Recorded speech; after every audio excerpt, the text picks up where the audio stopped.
नमस्कार दोस्तों, बहुत बहुत स्वागत करता हूं आपका आपके अपने YouTube चैनल में। दोस्तों आज हम दो स्टॉक्स की बात करेंगे, IRCTC और IRFC।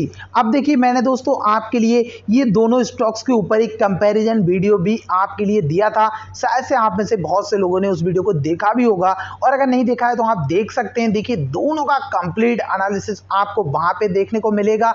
तब मैंने आपको एक ही चीज बोली कि ये दोनों स्टॉक आपके लिए करोड़पति बनाएंगे।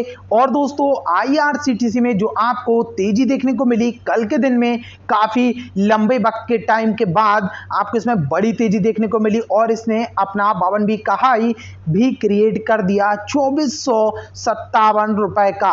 वहां से थोड़ी बहुत प्रॉफिट बुकिंग होने के बाद स्टॉक ने आपको क्लोजिंग दी 2415 रुपए के लेवल पे, और वहीं स्टॉक में अभी और तेजी आना बाकी है। लेकिन दोस्तों एक चीज को कभी भी नजरअंदाज नहीं करना आप, कि स्टॉक में तेजी जो आती है उसके बाद आपको प्रॉफिट बुकिंग के लिए भी तैयार रहना चाहिए। और प्रॉफिट बुकिंग होने के बाद वापस से स्टॉक में एक बड़ी तेजी देखने को मिलेगी, क्योंकि इंडियन रेलवे की हम बात कर रहे हैं और ये दोनों ही स्टॉक इंडियन रेलवे से बहुत ही ज़्यादा जुड़े हुए हैं, और बोले तो कि बिल्कुल इंडियन रेलवे की जान कह सकते हैं इन दोनों स्टॉक्स को। उसके पीछे रीज़न को समझिए कि दोस्तों सबसे पहली चीज़, इंडियन रेलवे में अगर कैटरिंग की बात करें या फिर बात करें हम टिकट बुकिंग की, तो ये दोनों ही काम IRCTC के पास हैं, और इसके द्वारा ही इंडियन रेलवे से आप सफ़र कर सकते हैं, या फिर आप स्टेशन पे जाकर के ट्रेन में बैठने के लिए टिकट ले सकते हैं। लेकिन दोस्तों आज के टाइम में सारे काम ऑनलाइन प्रेफर किए जा रहे हैं, तो उसका सीधा सीधा फायदा IRCTC को देखने को मिल रहा है। और अभी जो न्यूज़ आई, जिस बेसिस पे ये जो बड़ी तेजी आई, वो सिंपल सी बात यही थी कि वापस से इंडियन रेलवे पटरी पे आ रहा है और अपनी ट्रेनों के वापस से संचालन की सुविधाएं शुरू कर रहा है। मतलब वापस उसी लेवल पे इंडियन रेलवे पहुंच जाएगा जैसे कोविड से पहले था, 2020 से पहले, या फिर कह सकते हैं 2020 के शुरुआती महीनों में। उसके बाद दोस्तों आप अगर देखें तो IRCTC में आपके लिए एक चीज दिखेगी, मैक्सिमम चार्ट पे जाएं या फिर जाएं 1 ईयर के चार्ट में, काफी ज्यादा ऐसे मूवमेंट देखने को मिले हैं। एक वक्त जब ये स्टॉक 2000 के लेवल के ऊपर चला गया था, और उसके बाद भारी लेवल पे इसमें प्रॉफिट बुकिंग देखने को मिली थी, और इसने आप देखेंगे काफी हद तक गिरावट दिखाई थी। काफी लोग इसमें डर चुके थे, लेकिन जिन्होंने वहां पे पेशेंस नहीं गवाया अपना, आज वो इस तेजी का फायदा ले रहे हैं, इस प्रॉफिट का मजा ले रहे हैं। और ऐसे मूवमेंट कई बार आते हुए दिखे। देखिए, हमेशा आपको चार्ट कुछ ना कुछ बोल के जरूर बताएगा, और ऐसी चीजें आपको आगे भी देखने को इसमें मिलेंगी। तो ये बिल्कुल भी नहीं सोचेगा कि इसके बाद ये बिल्कुल भी डाउन नहीं होगा या फिर सीधा रॉकेट ही बनता रहेगा। रॉकेट ये बनेगा, लेकिन ये सारा फायदा होता है लॉन्ग टर्म इन्वेस्टर को। जो लोग सिर्फ इस स्टॉक को 1 महीने 10 दिन के लिए लेते हैं, वो कुछ परसेंटेज का ही फायदा ले पाते हैं या फिर कुछ परसेंट का लॉस बुक करते हैं। लेकिन जो लोग लॉन्ग टर्म के लिए लेते हैं वो हमेशा प्रॉफिट में रहते हैं। अब अगर बात करें, जैसे इस स्टॉक में इतनी बड़ी तेजी देखने को मिली है आपको ऐसी न्यूज के बेसिस पे, और वहीं बात करें IRFC की, तो IRFC के भी चार्ट पे हम चलते हैं, तो यहां आप देखेंगे दोस्तों कि IRFC में आपको कोई खास बड़ी तेजी देखने को नहीं मिली। जैसा कि दोस्तों आपको पता है, पिछले कुछ लंबे वक्त से इसमें अब आपको लॉस देखने के लिए मिल रहा है। 1 महीना बीत चुका है और स्टॉक में कोई भी रिकवरी देखने को नहीं मिल रही है। अब IRFC में बहुत से लोगों के मन में आज और अभी से यही चीज चलने लगी है कि ये बिल्कुल बेकार स्टॉक है, इससे ज्यादा बेकार कोई स्टॉक हो ही नहीं सकता, और ये सिर्फ और सिर्फ लॉस देने वाला है। बस यही सबसे बड़ी कमी होती है मार्केट में न्यू इन्वेस्टर की, या फिर कहें नए ट्रेडर कह सकते हैं, क्योंकि इन्वेस्टर वो होते ही नहीं है जो स्टॉक्स को होल्ड नहीं कर पाते हैं लंबे वक्त के लिए।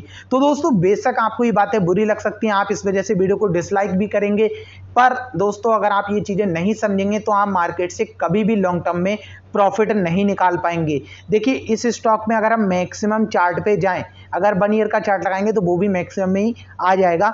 जैसा कि स्टॉक अपने IPO प्राइस से नीचे पे ही लिस्ट हुआ और उसके बाद रिकवरी करने की कोशिश की, बस 1 दिन के लिए ही अपने IPO प्राइस से ऊपर गया 26 रुपए 70 पैसा तक, और उसके बाद ये कभी अभी तक ₹26.70 के लेवल को क्रॉस नहीं कर पाया है, बोले तो 26 के लेवल पे नहीं पहुंच पाया है। लेकिन आपने इस चार्ट में देखा, देखिए इसमें यहां पे आपके लिए बाइंग का लेवल भी मैंने कहा था और एवरेज करने के लिए कहा था, तो जिन्होंने एवरेज किया वो आज के दिन में भी यहां पे प्रॉफिट में हो सकते हैं।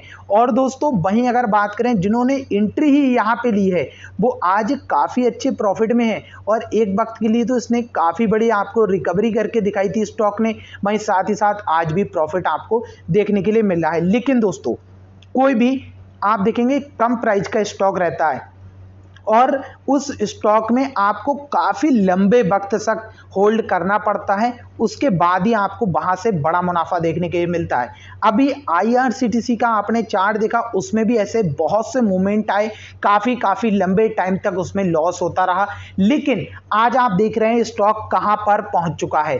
तो ठीक ऐसे ही IRFC भी इंडियन रेलवे की जो विकास की रफ्तार है उसका उसमें पूरा का पूरा हाथ IRFC का रहने वाला है। और जैसे जैसे इंडियन रेलवे वापस अपनी पुरानी सिचुएशन पे आएगा वैसे वैसे IRFC का बिजनेस और भी ज्यादा ऊंचाइयों को छूने वाला है। और साथ ही साथ दोस्तों सबसे बड़ी एक चीज बताऊं, इंडियन रेलवे में IRFC एक टैक्स फ्री कंपनी है।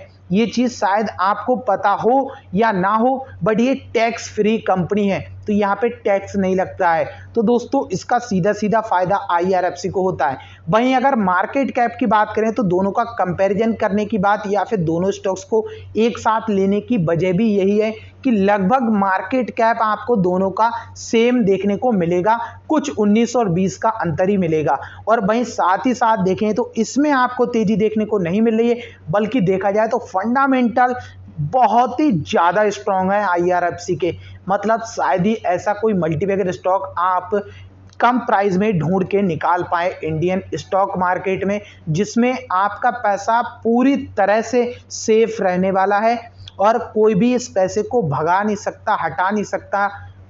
आपसे ऐसा नहीं हो सकता कि कंपनी डूब जाएगी या बर्बाद हो जाएगी या डीलिस्ट हो जाएगी।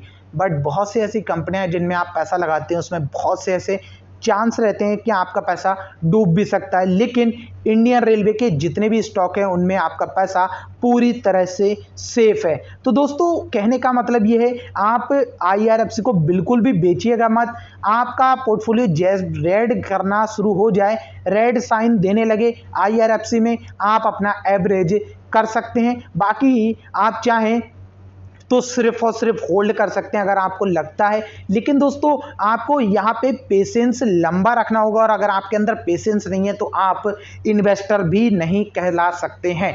ये चीज़ मार्केट में चलती आई है, चलती रहेगी और चलती है। सिर्फ पेशेंस वाले लोग ही P से पैसा बनाते हैं, P फॉर पेशेंस रखते हैं, और P फॉर पेनी स्टॉक्स भी होता है। और ये प्राइस आप देखेंगे पेनी स्टॉक की तरह है, बट स्टॉक पेनी बिल्कुल भी नहीं है। कंपनी बहुत ही ज़्यादा शानदार देखने को मिलती है। तो P से प्रॉफिट आपको तभी होगा जब आप पेशेंस अपना बना के रखेंगे।